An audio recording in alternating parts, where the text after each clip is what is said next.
হরে কৃষ্ণ। আজ আমি চলে এসেছি world largest temple Mayapur ISKCON মন্দির। Hi friends, welcome back to our channel waiting for Sunday. আজকে আমরা এসেছি মায়াপুর ইসকন মন্দিরে। এর আগে অনেকবার এসেছি, তোমরাও অনেকবারই এসেছো, কারণ এখানে একটা অন্য রকমের ভাইবস রয়েছে। আর এবারে এসেছি আর ভাবলাম যে কীভাবে চিপেস্ট ওয়েতে হোটেলে থাকা যায় বা কিভাবে চিপেস্ট ওয়েতে খাওয়া যায়, প্রসাদ গ্রহণ করা যায়, সবটা তোমাদের সাথে একটু শেয়ার করে নেব। তো আর বেশি না দেরি করে চলো ভিডিওটা আমরা শুরু করি। আর যারা যারা আমাদের চ্যানেল ওয়েটিং ফর সানডেকে এখনও সাবস্ক্রাইব করনি তারা গিয়ে তাড়াতাড়ি সাবস্ক্রাইব করে নাও এই রকম সুন্দর সুন্দর আরও ভালো ভালো ভিডিও দেখার জন্য। হরে কৃষ্ণ। শিয়ালদা থেকে ট্রেন ধরে আমরা নেমেছিলাম কৃষ্ণনগর স্টেশনে। আর কৃষ্ণনগর স্টেশনের 1 নম্বর প্ল্যাটফর্ম থেকে নেমে আমরা এখন চলে এসেছি টোটো স্ট্যান্ডে। এখানে অটো পেয়ে যাবে তোমরা। আমরা এখন টোটোতে উঠে বসে পড়েছি। এখান থেকে স্বরূপগঞ্জে ঘাটের ভাড়া হলো 30 টাকা পার হেড। আর যদি তোমরা মায়াপুরের একদম ইসকন মন্দিরের সামনেই নামতে চাও তাহলে সেক্ষেত্রে ভাড়া 50 টাকা পার হেড। আর তোমরা টোটো বা অটো রিজার্ভ করেও যেতে পারো, সেক্ষেত্রে স্বরূপগঞ্জের ঘাট পর্যন্ত ভাড়া নেয় 200 টাকা, আর মন্দির পর্যন্ত গেলে নেবে পুরো 400 টাকা। টোটো থেকে নেমে আমরা একদম সরাসরি মন্দিরে চলে গেছিলাম, কারণ মন্দিরে ভোগের কুপন 12টা পর্যন্ত পাওয়া যায়, তারপর সব শেষ হয়ে যায়। আর ওখান থেকে আমরা দেখো গোবিন্দাম রেস্টুরেন্ট থেকে এই মহাপ্রসাদামের কুপনটা কেটে নিয়েছি 120 টাকা দিয়ে একটা থালি। আর ওর মধ্যে কী কী আছে সেটা তো তোমাদের পরে দেখাবো। এখন আমরা এই মেন স্টোরটা থেকে কুপনটা কেটে নিয়েছি। তোমরা এলে এই গোবিন্দাম রেস্টুরেন্টে চলে যেতে পারো। ওখানে ওটা হলো মহাপ্রসাদামের পুরো একটা সেন্টার, মেন স্টোর, যেখান থেকে তোমরা সব কুপন পেয়ে যাবে। আর এখন কুপন কেটে নিয়ে আমরা এসেছি হোটেলের জন্য, কারণ আমাদের কোনো হোটেল বুক করা ছিল না। হোটেল দেখতে দেখতে আমরা প্রথমে যে হোটেলে গেছিলাম ভাড়াটা একটু বেশি লেগেছিল, তারপর আমরা হোটেল দেখতে দেখতে রাস্তার ধারে একটা হোটেলে এসেছি, এটার ভাড়াটা আমাদের ঠিকঠাক মনে হয়েছে, মায়াপুর যাত্রীনিবাস। এখন আমরা চলো গিয়ে হোটেলে ঢুকি। এই হলো মায়াপুর যাত্রীনিবাস। একদম দেখো সামনে মেন রোড রয়েছে, আর একদম স্বরূপগঞ্জ ঘাট থেকে জাস্ট কিছুটা, আর এখান থেকে মন্দিরও কিন্তু পায়ে হেঁটে 3-4 মিনিটের মতো লাগবে। এই হলো মায়াপুর যাত্রীনিবাসের রিসেপশন এরিয়াটা।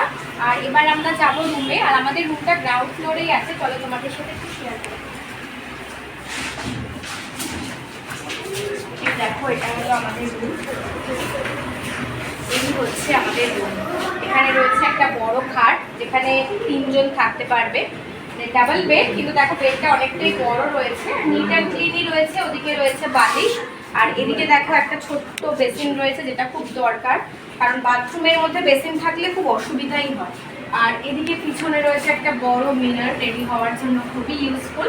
আর এদিকে দেখো রয়েছে ওয়াশরুমটা। ওয়াশরুমটাও কিন্তু যথেষ্ট নিট অ্যান্ড ক্লিন, কোমোড রয়েছে, ওদিকে জেড স্প্রে রয়েছে, এদিকে শাওয়ার রয়েছে, 2টো কল রয়েছে, একটা পরিষ্কার পরিচ্ছন্ন বালতি আছে, যথেষ্ট পরিষ্কার পরিচ্ছন্ন ওয়াশরুমটা। আমাদের এই সুন্দর রুমটার ভাড়া নিয়েছে মাত্র 400 টাকা, আর মেনটেনেন্সের জন্য আমাদের এক্সট্রা 50 টাকা নিয়েছে। মানে 450 টাকায় যদি ধরি আমরা 3 জন থাকবো, মাথা পিছু আমাদের পড়লো মাত্র 150 টাকা করে। মায়াপুরে এসে আমরা মাত্র 150 টাকার একটা হোটেলে থাকলাম, যেটা কিনা মন্দির থেকে মাত্র 3-4 মিনিট ডিস্টেন্সে। আমাদের হোটেল থেকে মন্দিরের ডিস্টেন্স ছিল মাত্র এইটুকুই, কিন্তু টোটোতে 3 জনের জন্য ভাড়া নেয় মাত্র 20 টাকা। আর দুপুরবেলায় প্রচণ্ড রোদ থাকার কারণে আমরা টোটো করেই যাতায়াত করেছি। তারপর আমরা সরাসরি চলে গেছি গোবিন্দাস প্রসাদাম গ্রহণ করার জন্য। এই হলো গোবিন্দাস প্রসাদাম। প্লেসটা তো তোমরা নিজের চোখেই দেখতে পাচ্ছ। আর আমরা গিয়ে দেখছি অলরেডি লাইন পড়ে গেছে। আমরাও লাইনে দাঁড়িয়ে পড়লাম প্রসাদাম নেওয়ার জন্য। আর কিছুক্ষণের মধ্যে আমরা পেয়ে গেলাম আমাদের প্রসাদ। আর এখানে কিন্তু খুব হাইজিন মেনটেন করে প্রত্যেকটা খাবার দেওয়া হয়। আর মনে রেখো কিন্তু এই গোবিন্দাস প্রসাদামই হলো প্রসাদামের মেন কাউন্টার। গোবিন্দাম থেকে আমরা যে 120 টাকার লাঞ্চ থালির কুপনটা কেটেছিলাম প্রসাদামের, সেই থালিটা দেখো এখন আমরা নিয়ে নিয়েছি লাইনে দাঁড়ানোর পর। আর এর মধ্যে কিন্তু অনেক কিছুই রয়েছে। দেখো রয়েছে ভাত, লেবু, বেগুনি রয়েছে, সবজি ডাল রয়েছে, পনির রয়েছে, এদিকে এঁচড় রয়েছে, এদিকে কাবলি ছোলার একটা তরকারি রয়েছে, আর এদিকে দেখো রয়েছে পায়েস মিষ্টি। আর এদিকে দেখো রয়েছে, এটা আমরা এক্সট্রা নিয়েছি 65 রুপিস দিয়ে একটা মশলা ধোসা, তার সাথে সাম্বার আর এই চাটনিটা রয়েছে। আর এখন এই থালিটা খাবো প্রসাদামে। প্রসাদ তো খেতে অমৃত হবেই, আর অনেক আইটেম আছে দেখছো তোমরা, প্লেটে একদম ভরে গেছে। তো চলো এবার খেয়ে নেব। ভগবানের ভোগ প্রসাদের কোনো রকমের রিভিউ হয় না, আর আমরা প্রসাদটা খেয়েছিলাম ওটা সত্যিই অমৃত সমানই ছিল, তাই ওটাকে রিভিউ দিয়ে আর কোনোভাবে ছোট করিনি। আর আমরা ভোগ প্রসাদ গ্রহণের পর হোটেলে চলে গিয়েছিলাম কিছুক্ষণ বিশ্রাম করার পর। এখন বিকেলবেলা রেডি হয়ে আমরা আবার চলে এসেছি মন্দির চত্বরে। এখন আমরা সন্ধ্যা আরতি দেখব। এখন তোমরা অনেকেই ভাববে যে আমরা মন্দিরের একদম সামনের হোটেল বা গদা ভবন, নামহট্ট ভবন, অনেক ভবনই তো মায়াপুর ইস্কন মন্দিরের সাথেই একদম রয়েছে, সেগুলোতে কেন থাকলাম না। দেখো মন্দিরের সামনেই বা এগুলোতে হোটেলের বা এই ভবনগুলোতে টাকাটা অনেকটাই বেশি। আর তোমরা তো জানো আমরা সবসময় চিপেস্ট বাজেটে কিভাবে খাওয়া যায় বা থাকা যায় সেই প্ল্যানই তোমাদেরকে দেখাই। তাই আমরা একটু দূরে একদম 3 থেকে 4 মিনিট জাস্ট হাঁটা পথ, ওখানেই আমরা হোটেল নিয়েছি, তাও আবার রাস্তার সামনে। মাত্র 400 টাকায় তোমরা পেয়ে যাবে। আর ওখান থেকে মাত্র 10 টাকায় টোটো ভাড়া মন্দিরে আসার জন্য। তো 10 টাকাটা তো কোনো ব্যাপারই না। তো ওই 400 টাকা দিয়ে হোটেলে ওখানে থাকা মাত্র এক রাত্রির জন্য আমার মনে হয় ওটাই বেস্ট প্ল্যান। দেখো এদিকেই রয়েছে ইস্কন টেম্পল, আর এদিকে রয়েছে শ্রী প্রভুপাদের পুষ্প সমাধি মন্দির। আর ঠিক মাঝখানেই রয়েছে দেখো এই সুন্দর ফাউন্টেনটা। এই জায়গাটা ভীষণ সুন্দর, অনেকেই বসে রয়েছে, প্রচণ্ড শান্তির একটা জায়গা আর অন্য রকমেরই একটা ভাইবস রয়েছে। আর এখন আমরা মন্দিরের দিকে যাব। মন্দিরের একদম সামনেই দেখো এখানে সব সময় হরিনাম সংকীর্তন হচ্ছে, অখণ্ড হরিনাম সংকীর্তন। দেখো সব সময় এখানে প্রভুর নাম চলছে। এখন আমরা ঢুকবো মন্দিরের ভিতরে সন্ধ্যা আরতি দেখার জন্য, কিন্তু মন্দিরের ভিতরে তো ফোন নিয়ে ঢোকা অ্যালাউড নয়, তাই তোমাদের ভিতরটা দেখাতে পারলাম না। বাইরে থেকেই তোমাদেরকে দর্শন করিয়ে দিলাম। হরে কৃষ্ণ। মায়াপুরের ইস্কন মন্দিরের সন্ধ্যা আরতি দর্শন এখন আমাদের হয়ে গেছে। মন হৃদয় সব একদম পূর্ণ হয়ে গেছে, জাস্ট কোনো ভাষা নেই। এখানে এসেই জাস্ট এই ভাইবটাকে নিতে হবে, এইভাবে মুখে বর্ণনা করতে পারবো না কেমন লেগেছে। এখন আমরা এখান থেকে এসেছি এই শ্রী প্রভুপাদের পুষ্প সমাধি মন্দির দর্শন করার জন্য। এত সন্ধ্যাবেলা আলো জ্বলছে, কি সুন্দর লাগছে মন্দিরটা দেখতে। এখন আমরা এর ভিতরে ঢুকবো। প্রভুপাদ স্মৃতি মন্দির দেখার পর আমরা দেখলাম এই মন্দির চত্বরের ভিতরেই অনেকগুলো ফুড স্টল রয়েছে। তো ফুড স্টলগুলোতে আমরাও চলে গেলাম। আর ক্রেজটা তো তোমরা নিজের চোখেই দেখতে পাচ্ছ। আর এখানে কিন্তু প্রচুর রকমের আইটেমস পাওয়া যায়। আমরা এখান থেকে নিয়েছিলাম ভেজ মাঞ্চুরিয়ান, যেটা নিয়েছিল 60 টাকা এক প্লেট, আর নিয়েছিলাম বেবি কর্ন, যেটা নিয়েছিল 50 টাকা এক প্লেট। এছাড়াও এখানে এই রকম রিজনেবল প্রাইসে তোমরা প্রচুর আইটেমস পেয়ে যাবে। মন্দিরের বাইরেই অনেক খাবারের রেস্টুরেন্ট আছে, আর এরকম ছোট ছোট ফুড স্টলও পেয়ে যাবে। আমরা এই রাস্তার ধারের এই ফুড স্টল থেকেই খেয়েছিলাম ভেজ চাউমিন আর ভেজ মোমো।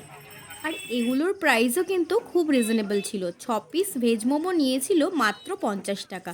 আর ভেতরে স্টাফিং কিন্তু যথেষ্ট ছিল, আর খেতে ছিল দুর্দান্ত। আর হাফ প্লেট চাউমিনের দাম 30 টাকা। তোমরা 40 টাকা বা 50 টাকাও নিতে পারো এক প্লেট, বাট একজনের খাওয়ার জন্য 30 টাকার এই চাউমিনটা কিন্তু সাফিসিয়েন্ট। আর এগুলো খেয়েই আমরা কমপ্লিট করে নিলাম আমাদের ডিনার। মায়াপুরে এক রাত্রি থাকার পর পরদিন আমরা সকাল সকাল বেরিয়ে পড়েছিলাম নবদ্বীপের উদ্দেশ্যে। আর সেই জন্য মায়াপুর ফেরিঘাট থেকেই ধরেছিলাম ফেরি। নবদ্বীপে যাওয়ার জন্য ভাড়া নিয়েছিল মাত্র 3 টাকা। আর তোমরা নৌকায় যেতে যেতে দেখতে পাবে ভাগীরথী আর জলঙ্গি নদীর সঙ্গম। দেখো ওই দিকের যে কালো জলটা ওটা হলো জলঙ্গি, আর এদিকের জলটা হচ্ছে ভাগীরথী। নবদ্বীপে আসার জন্য আমরা লঞ্চ পেরিয়ে নবদ্বীপে পৌঁছে গেছি। আর এখানে টোটো স্ট্যান্ড থেকে আমরা একটা টোটো বুক করে নিয়েছি। এখানে আমরা সমস্ত সাইট সিন দেখবো টোটো করে। আর আমাদের টোটো ভাড়া নিয়েছে 350 টাকা। আর এখানে দাদা কেমন ঘুরে দেখায় আমরা ভিডিও শেষে বলবো। আর তোমাদের সাথেও দাদার নাম্বারটা শেয়ার করে নেবো, আমাদের ভিডিও ডেসক্রিপশন বক্সে দিয়ে দেবো। আমরা এখন এসেছি নবদ্বীপের ফার্স্ট সাইট সিন নিমাইয়ের জন্মস্থান। এই দেখো একদম বাইরেটাতে দাঁড়িয়ে রয়েছে। এখন আমরা ভিতরে প্রবেশ করব। এটা হলো নিমাইয়ের জন্মস্থান। এই দেখো সেই নিম গাছ, আর নিম গাছের নিচে দেখো সচী মাতার কোলে রয়েছে নিমাই। কি সুন্দর লাগছে। আর এটাই কিন্তু প্রাচীন মায়াপুর, এই দেখো এখানে লেখা রয়েছে প্রাচীন মায়াপুর নবদ্বীপ, আর এই হলো নিমাইয়ের জন্মস্থান। নিমাইয়ের জন্মস্থান দেখার পর এখন আমরা এসেছি সেকেন্ড সাইট সিন নরহরি ধামে। এই দেখো একদম নরহরি ধামের সামনেই দাঁড়িয়ে রয়েছি। আর নিমাইয়ের জন্মস্থান থেকে এটা কিন্তু খুবই কাছে, জাস্ট 1 মিনিট লাগলো টোটোতে। আর এখানে দেখো তোমাদের সাথে একটা শেয়ার করি ইনফরমেশন, এখানকার মন্দির বন্ধ থাকে 12টা থেকে 4টে পর্যন্ত। তো তোমরা এই সময়টাতে এসো না, তাহলে মন্দির দেখতে পাবে না। এখন আমরা ঢুকি নরহরি ধামের ভিতরে। নরহরি ধামের ভিতরে দেখো এই যে রয়েছে রাধাকৃষ্ণের বিগ্রহ আর রয়েছে জগাই মাধাই। আর ভিতরটা এতটা সুন্দর, আর রাধাকৃষ্ণের এই যে মূর্তিটা এতটা সুন্দর না, জাস্ট মনটা জুড়িয়ে যাচ্ছে, মানে একদম হৃদয় ঠান্ডা হয়ে গেছে এখানে এসে এই দেখার পর। নরহরি ধামে কিন্তু থাকা এবং খাবার ব্যবস্থা রয়েছে, তোমরা এখানে এসে রাতে থাকতেও পারো। আর এখানে কিন্তু তোমরা দুপুরের প্রসাদ গ্রহণ করতে পারো। দেখো 70 টাকা এখানে ডাল, সবজি, পনির, চাটনি দিয়ে তোমরা দুপুরের ভোগ প্রসাদ গ্রহণ করতে পারো। আর এর ঠিক উল্টো দিকেই রয়েছে দেখো 60 ফুটের মহাপ্রভু, এটাও কিন্তু নরহরি ধামেরই অংশ, কারণ এখানেও লেখা রয়েছে দেখো নরহরি ধাম। তো এখন ভিতরে যাব মহাপ্রভুর 60 ফুটের মহাপ্রভু দেখার জন্য। এই দেখো এখন ঢুকে পড়েছি, আর এখান থেকে দেখো দেখা যাচ্ছে 60 ফুট মহাপ্রভু, কি সুন্দর। হরে কৃষ্ণ। এখন আমরা এই গুহার ভিতর দিয়ে প্রবেশ করব ভালো করে দর্শন করার জন্য। আর এখানে দেখো কালিয়ানাগ দমন দেখো রয়েছে সুন্দর করে দেওয়া। চলো গুহার ভিতর ঢোকা যাক। গুহার ভিতরে কিন্তু আলো আছে, এই দেখো লাইটের ব্যবস্থা রয়েছে, বেশ ভালো লাগছে। আর এই দেখো কাছ থেকে মহাপ্রভুর এই যে 60 ফুটের মূর্তিটা রয়েছে, কি সুন্দর। আর এই ভিতরটাই কিন্তু গার্ডেন রয়েছে। আর এখানে দেখো রাধা কৃষ্ণের গোপীদের সঙ্গে সব মূর্তি রয়েছে। আর এই ভিতরটা এইরকমই অনেক মূর্তি করে করে সুন্দর বোঝানো রয়েছে সব গল্পগুলো। ভিতরটা জাস্ট কতটা সুন্দর দেখো, এখানে ফাউন্টেন করে সব রাধা কৃষ্ণগুলো রাখা রয়েছে। সন্ধ্যাবেলায় কিন্তু আলো জ্বললে এগুলো বেশি সুন্দর লাগবে দেখতে, কিন্তু এখনও খুবই সুন্দর লাগছে।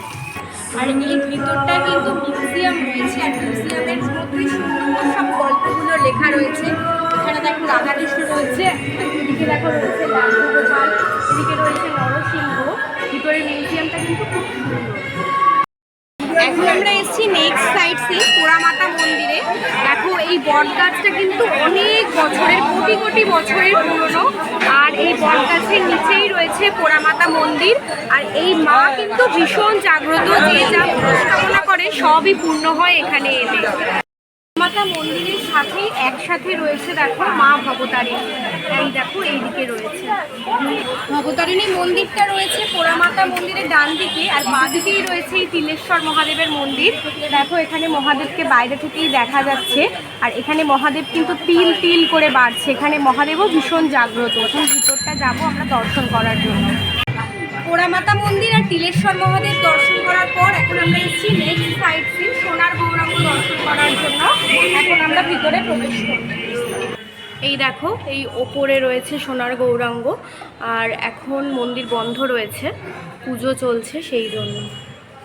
এখন আমরা এসেছি একদম সোনার গৌরাঙ্গর পাশেই রয়েছে জগাই মাধাই উদ্ধার মন্দির। এই দেখো এখন মন্দিরের ভিতরে প্রবেশ করব। হরে কৃষ্ণ। এই হলো জগাই মাধাই মন্দিরের ভিতরে প্রবেশ পথ। এখন প্রবেশ করব। দেখো এখন আমরা ভিতরে প্রবেশ করেছি। এদিকে রয়েছে 108টা শালগ্রাম শিলা, যেখানে জগাই মাধাই দীক্ষা গ্রহণ করেছিল। ওখানে দেখো মহাপ্রভু, আর এদিকে রয়েছে নিত্যানন্দ, আর এদিকে রয়েছে রাধাকৃষ্ণ। এদিকটায় দেখো রয়েছে মহাপ্রভুর ষড়ভুজ দর্শন।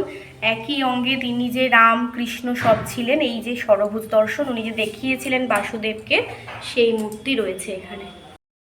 আর এখানেই জগাই মাধাইয়ের দীক্ষা হয়েছিল, এই সেই দীক্ষা স্থান। এখন আমরা প্রবেশ করব শ্রী শ্রী রাধারমণ বাগ মন্দিরে। এই হলো মন্দিরের প্রবেশদ্বার, চলো প্রবেশ করা যাক।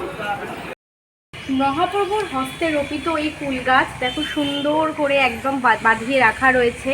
আর নিচে অনেকগুলো তুলসী গাছ রয়েছে, কত বছরের পুরনো, কিন্তু এখনো খুব সুন্দর অবস্থাতে রয়েছে। এটা গৌরাঙ্গ মহাপ্রভুর চরণ। এই চরণ স্পর্শ করিয়ে সুভাষ পণ্ডিতের মরা ছেলেকে বাঁচিয়ে কথা বলিয়েছিল। এই সেই চরণ, এই যে কাঁচের বাক্সের মধ্যে। আর এই মাঝখানে নিত্যানন্দ প্রভুর 2 স্ত্রী বসুধা জন্ম। এদিকে সামনে আসুন সবাই, চরণামিতু নিন। আর এই চরণের তুলসী ফুল দিয়ে প্রসাদ দেওয়া হবে। আমাদের নবদ্বীপ ভ্রমণ কমপ্লিট হলো, আর আমরা যে টোটো দাদার সাথে ঘুরিয়েছি উনি আমাদের ভীষণ ভালোভাবে ঘুরিয়েছেন, সব জায়গায় সময় দিয়েছেন অনেকটা। আপনারাও এলে অবশ্যই এই দাদার সাথেই ঘুরবেন, আর এই টোটো দাদার নাম্বার আমাদের ডেসক্রিপশন বক্সে দিয়ে দেবো, যোগাযোগ করে নিতে পারেন। মায়াপুর নবদ্বীপের ভিডিওটা আজকে এখানেই এন্ড করলাম। ভিডিওটা ভালো লাগলে অবশ্যই একটা লাইক করে দেবেন। কেমন লাগলো অবশ্যই কমেন্ট বক্সে জানাবে। বেশি বেশি করে শেয়ার করো যাতে সবাই এইভাবে চিপেস্ট ওয়েতে মায়াপুর নবদ্বীপ ভ্রমণ করতে পারে। আর যারা যারা আমাদের চ্যানেল ওয়েটিং ফর সানডেকে এখনো সাবস্ক্রাইব করনি তারা গিয়ে তাড়াতাড়ি সাবস্ক্রাইব করে নাও এরকম সুন্দর সুন্দর ভিডিও পাওয়ার জন্য। দেখা হবে নেক্সট ভিডিও। Bye bye.